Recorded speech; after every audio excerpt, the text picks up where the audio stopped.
E3 2017, Microsoft finally fully lifted the curtain on the powerful Xbox One successor Scorpio, but now it's called Xbox One X. It's entering this new cycle of weird in-between console updates along with, the already released PS4 Pro. But let's break down the two with the new information we have. Firstly, let's get the specs out of the way since we already knew most of this stuff. But for those of you that don't know, pay attention. Let's talk about the memory. Xbox One X has 12 gigabytes of GDDR5 RAM, while PS4 Pro has 8 gigs. This is extremely high-quality, fast memory for either, so it is a win-win. But the bottom line is Xbox has more usable memory here. More RAM lets you, in layman's terms, have more things loaded into console memory without it really swapping other things to your hard disk. The most easy to describe thing that this affects is world size and like how quickly worlds and textures can be streamed in games. Now, both consoles have custom 8-core CPUs. If you're real hardcore and nasty into teraflops, the Xbox One S has 6 teraflops of performance, while the PS4 Pro runs at 4.2 teraflops. Xbox One X's clock speeds are a little higher at 2.3 GHz versus PS4 Pro's 2.1 GHz, but the architecture here matters most. Microsoft is happy to tout their memory bandwidth at 326 gigabits per second versus PS4 Pro's 218. But both have 1 terabyte hard drives, and the Xbox One X has a leg up on the optical front if you think about it, because it has a 4K UHD Blu-ray drive compared to PS4 Pro's standard Blu-ray drive.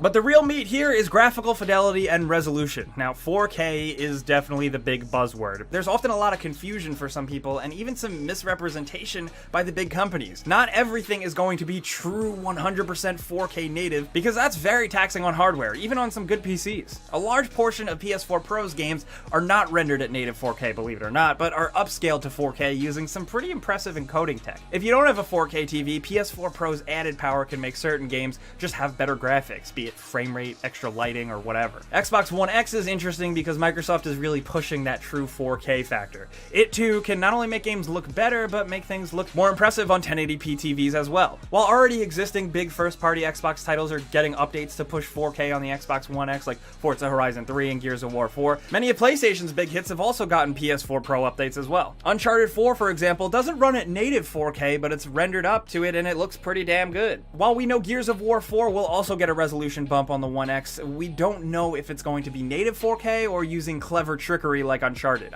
Either way though, things look damn good here, look at this. But the thing that made my ears perk up was when Microsoft showed off Forza 7 running at native 4K resolution at 60 frames per second. That is impressive for a console, and the game looks great. But frame rate aside though, take a look at these high-res stills of both Forza 7 and PlayStation's Gran Turismo Sport for reference. Things are looking good on both ends, but that resolution quality is going to potentially give Forza 7 a slight edge to the naked eye, especially since it's native 4K. But again, like I said, 4K is a fickle thing right now to consoles. The Xbox One X might help, but it still won't be a perfect world, seeing as 4K resolution on huge, beautiful games is still taxing on any console out there. But I gotta reiterate, non-native 4K still looks great, and I imagine it getting lumped in with true native 4K a lot of the time. For PS4 Pro, we haven't seen a lot of titles do this, but the fact that Xbox One X will have Forza 7 at 4K native 60 FPS is really interesting to me. We'll have to wait and see though until Xbox One X is out in the wild for a while to see how many titles it can really get to true 4K and how well they even run. So let's leave this category as to be continued for now. But back to hardware, take a quick look at the ports, which I do think are important.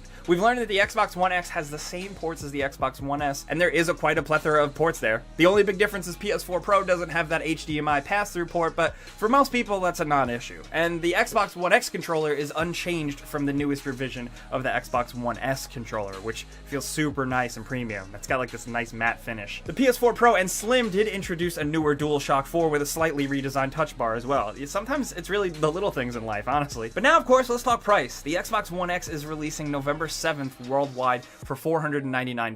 PS4 Pro, as you know, is already out, and it runs at usually $399, barring any last-minute price cut announcement from Sony at E3 that comes after we make this video. For many, these are obnoxious prices, and it's totally understandable. For other console gamers, they're down to drop big bucks for the best specs, but that's up for you to decide. We're not going to judge you either way, so don't worry. And it is nice that the companies, as of right now, are still pushing parity very much, in the sense that if you buy an Xbox One game, it's Xbox One S or Xbox One X. And the same thing with PS4. You can buy it for PS4, PS4 Slim, or PS4 Pro, and it works the same. And you'll still get your game regardless of what console you have. Now, while on paper, the Xbox One X may be technically more powerful than the PS4 Pro, it's down to the games. Where do you want to play? What do you want to play, and how? That's up for you to decide. But that's some information we wanted to go through about the newly announced Xbox One X and the PS4 Pro. Whether you're a Sony gamer, an Xbox gamer, or a PC gamer laughing at us in the corner, let's talk about all the nitty-gritty details down in the comments. How do you feel about 4K gaming? Do you even have a 4K television? Let's all just break this down and talk down in the comments, because it is a very murky time for a console release cycle, so I'm looking forward to seeing what you guys think. But if you had a good time with this video and you're enjoying our E3 videos, clicking that like button helps us out a ton, and we really do appreciate it. But subscribing if you're new is also a good idea, because we put out stuff every single day. But as always, thanks for watching, and we'll see you guys next time.